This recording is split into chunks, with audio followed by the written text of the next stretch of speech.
하늘 말씀은 열왕기하 8장 18절 19절 2절 말씀입니다.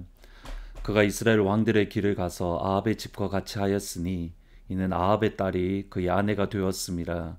그가 여호와 보시기에 악을 행하였으나 여호와께서 그의 종 다윗을 위하여 유다 멸하기를 즐겨하지 아니하셨으니 이는 그와 그의 자손에게 항상 등불을 주겠다고 말씀하셨음이더라. 나만을 보면 만남의 축복이 얼마나 중요하고 소중한가 저희들이 알 수 있습니다. 나만은 모든 것을 가졌지만 나병을 알았습니다. 이 당시 관습에 의하면 나병은 저주를 받은, 하나님으로부터 저주받은 병이 나병이었습니다. 나만은 왕을 제외하면 그가 오를 수 있는 최고의 자리에 올라서 그는 부와 권력을 누렸습니다. 하지만 나병으로 인해서 그는 하나님의 저주를 받았다, 또는 이웃의 따가운 눈총 안에서 그의 마음은, 그의 영혼은 점점 피폐했습니다. 무너져 갔습니다. 그때 이스라엘의 전쟁 포로로 잡혀온 한 노예 어린 소녀가 엘리사에게 가면 나병이 치료될 수 있습니다. 어떤 병이라도 주인이 회복될 수 있습니다 라고 고백합니다. 어린 소녀, 노예의 입장에서 생각을 해보면 커나 큰 모험입니다. 만에 하나 나아만이 실제로 엘리사에게 갔다가 그가 고침받지 못하거나 회복되지 못한다면 나아만이 가지고 있는 분노, 또 그의 아내가 가지고 있는 모든 화를 그 소녀에게 쏟아 부을 수 있는, 말 그대로 목숨을 건 상황입니다. 그 목숨을 걸고 이 어린 소녀는 그냥 모르는 척 안전하게 지내는 것이 아니라 엘리사에게 가면 치료받을 수 있다라고 고백을 한 겁니다. 만남의 축복입니다. 두 번째 나아만이 가졌던 만남의 복은 엘리사와의 대화 직후에 나옵니다. 엘리사는 그를 찾아왔던 나아만을 얼굴을 만나보지도 않고 사람을 보내어서 요단강에 가서 7번 몸을 씻으십시오. 나아만 입장에서는 매우 화가 날 만합니다. 자신의 병을 치료받을 수 있다는 희망을 안고 그가 먼 길을 달려왔는데 자신의 얼굴을 만나주지도 않고 그냥 요단강에 가서 몸을 씻으라라는 그러한 메시지만 전달한 겁니다. 나아만은 두 가지를 이야기를 합니다. 우선 엘리사가 무언가 특별한 예식을 할 줄 알았는데 아무것도 하지 않았습니다. 손을 얹고 기도를 하든 어떠한 특별한 일이 일어날 줄 알았는데 아무런 일이 없으니 마음이 화가 났습니다. 두 번째로는 요단강에서 모욕을 하라고 하는데 그리스도인인 저희들의 입장에서 요단강은 정말 아름답고 영광의 강입니다.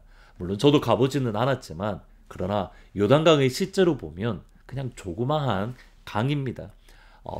우기와 건기로 나누어지는데 건기 때에는 그 물줄기가 메말라 버릴 정도로, 그래서 그냥 걸어갈 수 있는, 이것을 와디라고 표현을 하는데 그 정도로 그냥 조그마한 강입니다.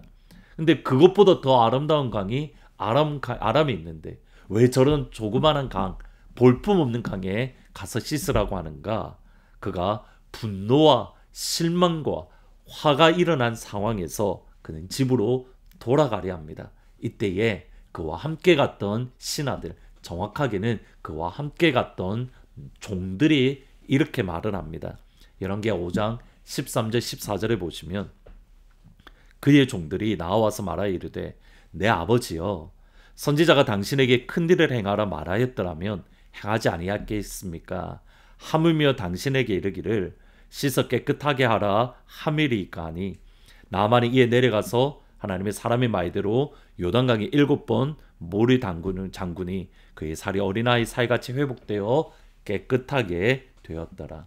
나아만은 두 가지 만남의 축복이 있었습니다. 어린 소녀, 모른 척해도 괜찮지만 모르는 척하지 않고 목숨 걸고 도와주려 했던 어린 소녀, 그리고 그의 분노와 화를 사그리고 그냥 가서 모욕하라고 하는데 가면 되지 않습니까? 라고 말했던 그의 종들의 고백, 만남의 축복, 이것으로 인해서 그는 치료를 받았습니다.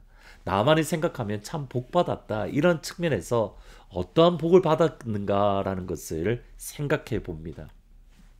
반면에 오늘 본문 말씀에 보면 참 아픈 말씀을 보게 됩니다.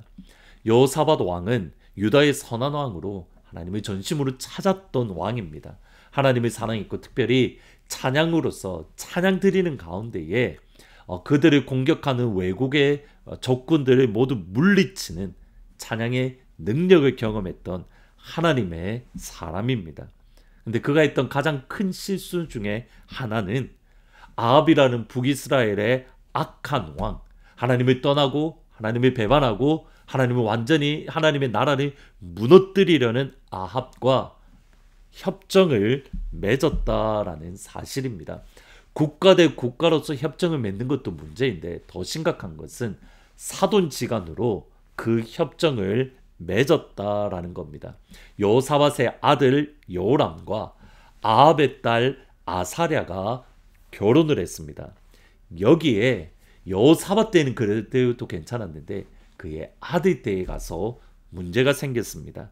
18절에 보시면 그가 이스라엘 왕들의 길을 가서 아합의 집과 같이 하였으니 이는 아합의 딸이 그의 아내가 되었습니다.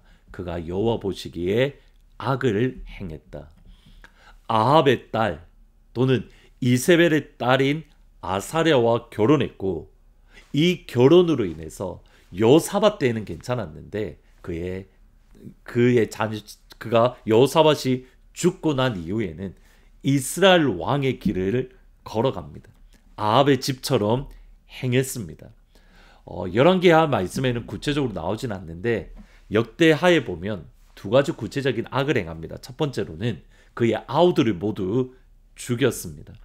여호사밧에게는 6명의 아들이 있었는데 여호사밧이 죽을 때쯤 되었을 때에 왕권을 물려줄 때에 그의 모든 아들들에게 부와 물질을 주면서 예루살렘을 떠나도록 했습니다.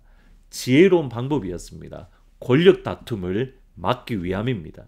그런데 여호람이 왕이 되면서 그의 권력이 안정되었을 때에 그의 동생을 모두 죽였습니다. 왕권을 지키기 위해서. 그들이 어떠한 죄를 지어서가 아니라 자신의 자리를 굳건하게 하기 위해서 자신의 동생을 죽이는, 더군다나 그들은 하나님 앞에 선한 마음을 품었던 하나님의 사람들입니다.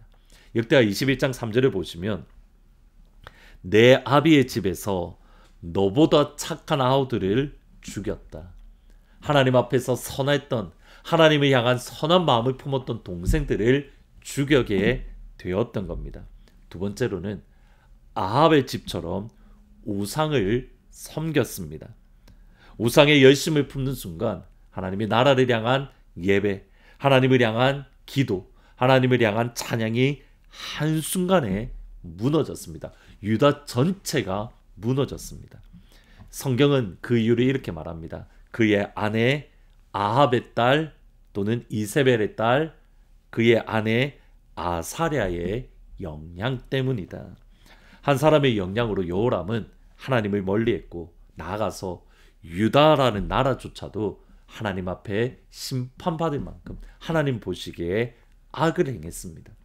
우리가 얼마나 연약한가, 한순간에 무너질 수 있는 존재. 근데 여기에 하나님의 또 다른 은혜가 있습니다. 18절 19절 말씀을 연결해서 읽으면 분명하게 드러납니다. 그가 이스라엘 왕들의 길을 가서 아합의 집과 같이 하였으니 이는 아합의 딸이 그의 아내가 되었습니다.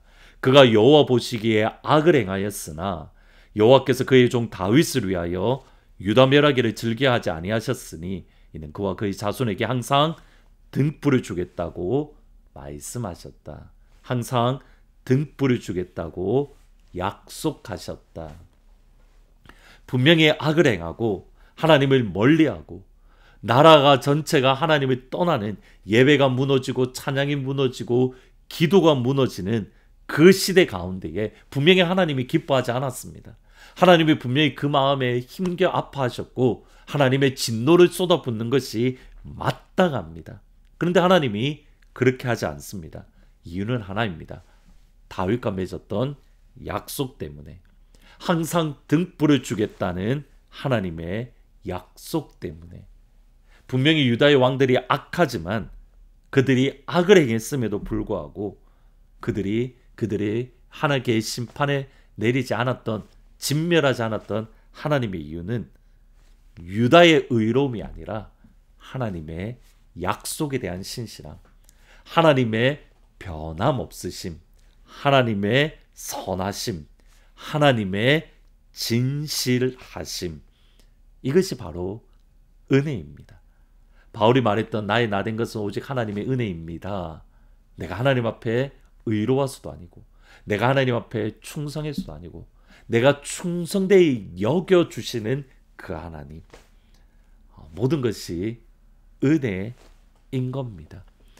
우리가 오늘 이 자리에 서 있는 것, 우리가 아니라 하나님의 신실하심, 하나님의 선하심.